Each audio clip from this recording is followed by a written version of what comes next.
नमस्कार। Public India के 9 AM संस्करण में आप सबका स्वागत है। आज हम लोग चर्चा करेंगे कांग्रेस पार्टी पर आरोप प्रत्यारोप और किस तरीके से भारतीय जनता पार्टी इस इंडिया पाकिस्तान की एस्केलेशन को राजनीतिक फायदे के लिए इस्तेमाल कर रही है। तमाम तरीके का दुष्प्रचार पूरे भारतवर्ष में फैलाया जा रहा है। पहले मैं आपको ये बताता हूं कि जो राहुल गांधी के ऊपर अमित मालवीय ने मीम निकाला, जिसमें आसिम मुनीर और राहुल गांधी की फोटो के कटआउट उन्होंने लगाए, उस पर एक एफआईआर दर्ज हुई है बेंगलोर में। राहुल गांधी कर्नाटक के दौरे पर थे और ये केस दर्ज हुआ है वहां पे। आईएनसी प्रभारी अलवरू, राष्ट्रीय अध्यक्ष उदय भान और रुपेश आईएनसी उनके अध्यक्ष के निर्देशन पर विपक्ष के नेता श्री राहुल गांधी के संवैधानिक पद को बदनाम करने के आरोप में अमित मालवीय और अर्नब गोस्वामी, प्रधान संपादक रिपब्लिक के खिलाफ गैर जमानती धाराओं के तहत एफआईआर दर्ज की गई है। इसमें सीधे सीधे एलिगेशन लगाया गया है कि इंडियन नेशनल कांग्रेस को बदनाम करने, अशांति फैलाने, राष्ट्रीय सुरक्षा को कमजोर करने का यह दुर्भाग्यपूर्ण प्रयास लोकतंत्र पर सीधा हमला है। यह स्पष्ट संदेश है कि कांग्रेस पार्टी या उसके नेतृत्व के खिलाफ फर्जी खबर फैलाने के किसी भी प्रयास को सख्त कानूनी और राजनीतिक जवाब दिया जाएगा। इसके पहले कि मैं आपको बता दूं कि भाजपा के आईटी सेल के प्रमुख अमित मालवीय ने राहुल गांधी की एक तस्वीर लगाई थी। इसे मीम कहें या कुछ भी कहें, क्योंकि राहुल गांधी मोदी से सब असहज सवाल पूछ रहे हैं। कांग्रेस मालवीय के खिलाफ पुलिस में अब फाइनल अपना एक्शन उन्होंने लिया है, एक एफआईआर दर्ज कराई है। आईएनएस बीएनएस भारतीय न्याय संहिता 2023 के अंडर सेक्शन 192 और 352 इसके तहत ये एफआईआर दर्ज हुई है और एफआईआर दर्ज कराने वाले श्रीकांत स्वरूप हैं, जो इंदिरा नगर बेंगलोर के रहने वाले हैं। तो अब उससे पहले रिपब्लिक टीवी का एक माफीनामा भी आया था। मैं आपको माफीनामा दिखा देता हूं।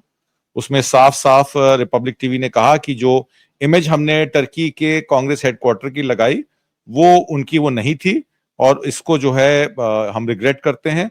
और ये जो इमेज थी वो वीडियो एडिटर या डिजिटल डेस्क द्वारा टेक्निकल एरर से दी गई थी और इस इमेज का इस कॉन्टेक्स्ट या कंटेंट से कि ये कांग्रेस हेडक्वार्टर था वहां टर्की में, इससे कोई लिंक नहीं है। ये क्लिप जो थी वो अर्नब गोस्वामी की डिबेट पे 15 मई 2025 को ब्रॉडकास्ट नहीं की गई थी और इसको ऑन एयर जो है वो नहीं ले जाया गया था। इस तरीके का एरनेस इमेज का उन्होंने दिया है और डिजिटल डेस्क टेक्निकल टीम को उसका दोषी ठहराया है। हालांकि अर्नब गोस्वामी के प्रोग्राम में इसकी इमेज लगाई गई थी। तो माफीनामा तो आ ही गया है और आपको पता है कि जब ये लोग पकड़े जाते हैं तो माफी मांग लेते हैं। तो सवाल ये खड़ा हो जाता है कि क्या कांग्रेस को भी ऐसे पोस्टर बनाने चाहिए? ट्रंप के हाथों भारत को जीरो टैरिफ की सौगात देने वाले प्रधानमंत्री मोदी, क्या उनका भी मीम बनना चाहिए? शी जिनपिंग के सामने वो क्योंकि अरुणाचल और देपसांग और लद्दाख में जिस तरीके से भारतीय सेना चीनी अतिक्रमण पर कंट्रोल नहीं कर पाई, तो क्या उसका भी एक मीम बनना चाहिए कि वो शी जिनपिंग के आगे मोदी जी दंडवत हो रहे हैं? जिनपिंग को भारत की जमीनें जो हैं वो दान करते हुए मीम बनाना चाहिए। आसिम मुनीर को सेना की जानकारी देने की गद्दारी करते हुए क्या मीम बनाना चाहिए? नवाज के साथ बिरयानी खाते हुए या उनकी बेटी या उनकी बेटी की शादी में जो सौगात लेके मोदी जी गए थे उसका भी मीम बनाना चाहिए? तो अगर इस तरीके से मीम बनने लग जाएंगे तो देश का बचेगा क्या? देश में एक लोकतंत्र है, देश की पार्लियामेंट है, देश के संवैधानिक पोस्ट हैं। अगर ये सब हम करने लग जाएंगे, एक पार्टी को बदनाम करेंगे और पार्टी उसमें दूसरों को बदनाम करना शुरू कर देगी, तो ये देश की विचारधारा के खिलाफ है, लोकतंत्र की विचारधारा के खिलाफ है। दूसरी तरफ एक बड़ा मैं विचित्र विषय है, उस पर मेंशन कर देता हूं। मनीषा पांडे और न्यूज लॉन्ड्री की 8 अन्य महिला पत्रकारों ने दिल्ली उच्च न्यायालय में अभिजीत अय्यर मित्र इनके खिलाफ मानहानि का मुकदमा दायर किया है। मुकदमे में कहा गया है कि अय्यर मित्रा ने उन्हें प्रोस्टिट्यूट्स यानी कि वेश्या और न्यूज लॉन्ड्री को वेश्यालय कहा है। आप एक न्यूज ग्रुप को, ठीक है, आप उन पे रेड मारिए, आप ये चेक करिए कि जॉर्ज सोरोस की फंडिंग उनको मिलती है नहीं मिलती है, या उनके पास कोई डॉलर में पैसा आता है कि नहीं आता है, विदेशी धन आता है कि नहीं आता, पर आप इस तरीके से उनके यहाँ काम करने वाले लोगों को वेश्या और वेश्यालय या प्रोस्टिट्यूशन सेंटर, इस तरीके की बातें जो हैं वो शोभा नहीं देती हैं। या तो आप किसी पार्टी से एफिलेट मत होइए। और अब दिल्ली उच्च न्यायालय उस पर क्या फैसला करती है, कल ये महिला पत्रकारें वहां जाएंगी तो उससे पता लग जाएगा। भारत के नए मुख्य न्यायाधीश बी आर गवई ने न्यायमूर्ति सूर्यकांत की पीठ के समक्ष अभिव्यक्ति की स्वतंत्रता से संबंधित एक मामला सूचीबद्ध किया है। ये मामला प्रोफेसर अली को लेकर है। तमाम इंटरनेशनल अब ये बात हो गई है, क्योंकि न्यूयॉर्क टाइम्स ने भी मोदी गवर्नमेंट पे क्रैकडाउन जो हुआ है, डिसेंट ओवर पाकिस्तान कॉन्फ्लिक्ट, तो उन्होंने कहा कि मोदी गवर्नमेंट इस तरीके के क्रैकडाउन कर रही है। Political science professor Ali Mahmudabad को अरेस्ट किया गया है और ये military flare up political fallout की वजह से हुआ है और इस पे नियंत्रण करना भारत के प्रधानमंत्री का फर्ज बनता है। और उसके अलावा फाइनेंशियल टाइम्स में भी एक खबर छपी जिसमें Muslim academic held over social media post, यानी कि सोशल मीडिया की पोस्ट के ऊपर एक मुस्लिम एकेडमिक अली खान महमूदाबाद को अरेस्ट किया गया और उनको 14 दिन की जुडिशियल रिमांड में भेजा गया। जस्टिस सूर्यकांत की सुप्रीम कोर्ट में इस मामले पे कल सुनवाई होनी है, देखें उस पर क्या होता है। इससे पहले मैं जस्टिस सूर्यकांत की बात करूं, मैं आपको वो बयान दिखाना चाहता हूं जिस बयान में उन्होंने एक्चुअली क्या कहा था, क्योंकि ये उनकी जो पोस्ट थी, मेरी उनसे बात हुई थी शनिवार को सुबह 11 बजे। मैंने कहा भाई क्यों लोग आपके पीछे पड़ गए हैं? कहते मैंने तो सिर्फ प्रशंसा की थी आर्मी की और ये कहा था कि सोफिया चौधरी और व्योमिका सिंह जिस तरीके से इंडियन आर्मी को रिप्रेजेंट कर रहे हैं, हम किसी भी तौर पर पाकिस्तानी मिलिट्री या पाकिस्तानी मिलिटेंट्स जो वहां पे टेररिस्ट ऑर्गेनाइजेशन है जिनको पाकिस्तान मिलिट्री का संरक्षण प्राप्त है, उनको निस्तानाबूद करना बिल्कुल सही खबर है। पर क्या जिस तरीके की प्योरिटी हम इंडियन आर्मी में दिखा रहे हैं, क्या वो प्योरिटी हमारे भारत के अंदर जिस तरीके से मॉब लिंचिंग होती है, गाय के नाम पे मुसलमानों को मारा जाता है, बुलडोजरों से घर गिराए जाते हैं, क्या इस पर भी सरकार कुछ कदम उठाएगी? तो उनको पुलिस उठा के ले जाती है। पहले नेशनल कमीशन ऑफ वुमेन का एक उनके पर नोटिस जाता है और 14 तारीख को जब वो पेश नहीं होते तो 15 तारीख को उनको अरेस्ट कर लिया जाता है। उनके बयान में कहीं भी उन्होंने राजनीतिक रूप से, रणनीतिक रूप से ऑपरेशन सिंदूर के बारे में, भारत पाक संबंधों के बारे में कोई ऐसी बात की नहीं जिसकी वजह से कहा जाए कि उन्होंने कोई गैर जिम्मेदाराना बात की है। उन्होंने लास्ट के जो पैराग्राफ है मैं आपको पढ़ के सुना देता हूं। उन्होंने कहा था कि अंत में मैं कर्नल सोफिया कुरैशी की प्रशंसा करने वाले इतने सारे दक्षिणपंथी टिप्पणीकारों को देखकर बहुत खुश हूं, लेकिन शायद वे इतने ही जोर से यह मांग भी कर सकते हैं कि भीड़ द्वारा हत्या यानी कि मॉब लिंचिंग, मनमाने ढंग से बुलडोजर चलाने और भाजपा द्वारा फैलाई नफरत के शिकार अन्य लोगों को भी भारतीय नागरिक होने के नाते संरक्षित किया जाए। 2 महिला सैनिकों द्वारा जानकारियों को प्रस्तुत करने का दिखावा अहम है, लेकिन यह दिखावा जमीनी हकीकत में भी बदलना चाहिए, नहीं तो यह केवल पाखंड है। जब एक प्रमुख मुस्लिम राजनेता ने पाकिस्तान मुर्दाबाद कहा था और ऐसा करने के लिए पाकिस्तानियों द्वारा उसे ट्रोल किया गया, भारत दक्षिणपंथी टिप्पणीकारों के ये कहकर उसका बचाव किया था कि वो हमारा मुल्ला है। बेशक ये मजेदार है, लेकिन इस बात को और भी इशारा करता है, ये बात इस बात पर और भी इशारा करता है कि सांप्रदायिकता ने भारत राजनीति को इतनी गहराई से संक्रमित कर दिया। भारत के नए मुख्य न्यायाधीश बी आर गवई ने न्यायमूर्ति सूर्यकांत की पीठ के समक्ष अभिव्यक्ति की स्वतंत्रता से संबंधित एक मामला सूचीबद्ध किया है। इस पीठ के पिछले रिकॉर्ड को देखते हुए यह बहुत आशाजनक नहीं लग रहा, यहां तक कि जब स्वतंत्रता और अभिव्यक्ति के पक्ष में अधिक पीठें मौजूद हैं, तब भी इस विकल्प को चुनना चिंताजनक है। भाजपा के मंत्री विजय शाह ने भारतीय सेना की कर्नल सोफिया को आतंकवादियों की बहन कहा था। अशोका यूनिवर्सिटी के प्रोफेसर अली खान महमूदाबाद ने ऐसा क्या कह दिया कि जो उन्हें गिरफ्तार कर लिया गया? आज न्यूयॉर्क टाइम्स और फाइनेंशियल टाइम्स में प्रोफेसर अली महमूदाबाद की प्रमुख कवरेज है। अगर यूरोपियन संघ और अमेरिका ये पूछे कि भारत के एक शिक्षाविद को उसके सोशल मीडिया पर अपने निजी विचार पोस्ट करने के लिए क्यों गिरफ्तार किया गया, तो हमारे सांसदों के लिए ये बहुत असहज हो जाएगा।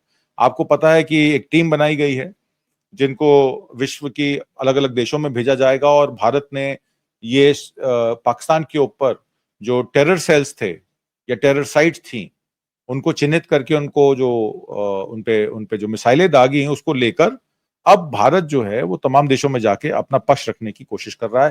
हालांकि जब ये लड़ाई हुई तो भारत के साथ कोई भी मित्र देश खड़ा नहीं था। एक तरफ से चाइना पाकिस्तान के पीछे खड़ा था, अमेरिका ने भी सीजफायर करा के पाकिस्तान को जो है जीवन दान दिया। और भारत को इस सारे परिवेश में क्या मिला? अब भारत दूसरे देशों में जाके अपनी टीम्स भेज के क्या बातें करना चाह रहा है? और विपक्ष की जो एमपीज को उन्होंने सेलेक्ट किया है वो भी विपक्षी इंडियन नेशनल कांग्रेस का कहना है कि हमने 4 लोगों की जो सूची दी थी उनमें आपके मनीष तिवारी साहब का और शशि थरूर साहब का नाम नहीं था। तो आपने किस बिना पर चुना? उधर ममता बनर्जी ने कह दिया था कि यूसुफ पठान को आपने चुना, यूसुफ पठान ने मना कर दिया कि मुझसे बिना पूछे मेरा नाम लिखा गया है। फिर जब उनसे बात की गई तो उन्होंने अभिषेक बनर्जी का नाम दिया कि हमारी तरफ से अभिषेक बनर्जी जाएंगे। तो इंडियन नेशनल कांग्रेस को भी अपने एमपीस को या तो कारण तौर नोटिस भेजना चाहिए कि आपने किस बिना पर यह स्वीकार किया इनवाइट, या उनको पार्टी से निकाल देना चाहिए। यह कांग्रेस पार्टी को करना पड़ेगा। प्रोफेसर अली जो महमूदाबाद को बिलोंग करते हैं, ये इस तरीके की जो उन्होंने स्टेटमेंट दी अपने फेसबुक पर, ये उनके निजी विचार थे। उसमें किसी भी तरह से उन्होंने इंडियन आर्मी को, सोफिया कुरैशी को, महिलाओं को कोई बुरा भला नहीं कहा। रेनू भाटिया जी जो हरियाणा स्टेट कमीशन की जो विमेन एनसीडब्ल्यू जैसे होता है, national commission for women, Haryana state commission for women है, उसकी रेनू भाटिया जी चेयरपर्सन है। उनसे यह भी पूछा जाना चाहिए कि राम रहीम के मामले पे उनको कितनी बार पैरोल दी गई। वो भी तो एक रेप के केस में उनको सजा हुई थी। तो उस मामले में फिर रेनू भाटिया जी एनसीडब्ल्यू का या अपने Haryana state commission of women commission का चिट्ठी वहां उनको क्यों नहीं भेजती, ऑब्जेक्शन क्यों नहीं रेज करती?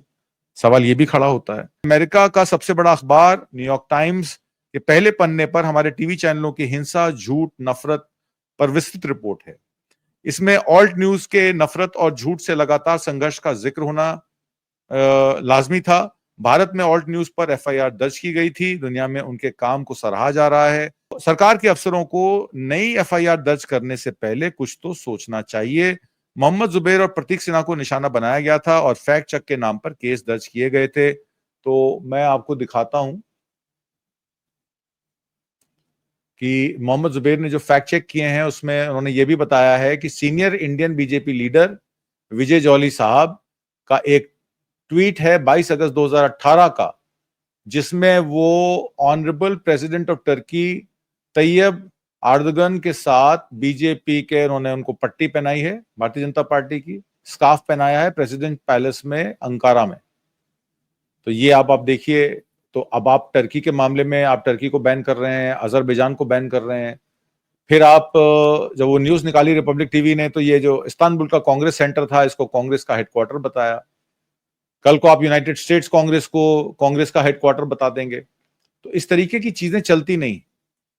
और मैं आपको एक और फैक्ट चेक बताता हूं, मोहम्मद जुबैर ने जो निकाला उसमें ये एक ओल्ड वीडियो है Turkey overseas friends of BJP का, जिसके कोऑर्डिनेटर दीपांकर गांगुली हैं। और इसमें वो बयान में कह रहे हैं कि हम ओवरसीज फ्रेंड्स ऑफ बीजेपी हैं, हमारे 6,500 मेंबर पूरे विश्व में हैं, और हमने यहां पर टर्की में भी अपना ओवरसीज फ्रेंड्स ऑफ बीजेपी का एक कार्यालय खोला है, जिसके मैं यानी कि दीपांकर गांगुली जो हैं उसके संस्थापक सदस्य हैं, अध्यक्ष हैं।